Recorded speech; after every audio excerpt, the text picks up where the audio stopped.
Брегалница со минимални 0-1 славеше во Струмеци, практично го доби дербито на 27-то коло во втората македонска фудбалска лига и на тој начин Штипени сами ќе решаваат следното коло во Штип против Шкендија Рачиново, кој што пак денес со 8-2 славеше над Вардар Неготино. Во дербито на автокоманда само еден гол го реши над преворот помеѓу Скопје и Охрид, каде што пиратите со 1-0 славеа над рибарите, со што сега Охрид излегува тој колосек на патот кон прва лига. Над преворот во Радовиш помеѓу Детона и Плачковица и Саса заврши без погодоци 0-0 за делба на бодовите.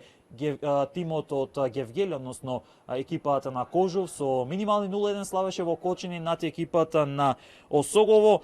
Нов пораз за екипата на Победа, овој пат од Тетекс на домашен терен со 0-3, што се однесува пак до мечот во Виница, таму Слога загуби со 0-2 од екипата на Новаци. Ова рунда ќе се комплетира утре со надпреворот кој што нема резултатско значење, новите третолигаши, Големо Конјери против Преспа, останала трката помеѓу три екипи практично сега, додека пак Охрид веќе ќе чека можеби некоја своја шанса, но ќе биде исклучително тешко барем за бараш, па така да веќе фокусот се става помеѓу екипите на Брегалница кој што е лидер, понатаму Шкендија, Арачиново и Скопје, а веќе следното коло директна дерби пресметка помеѓу екипите на Брегалница како лидер и Шкендија Арачиново на градскиот стадион во Штип.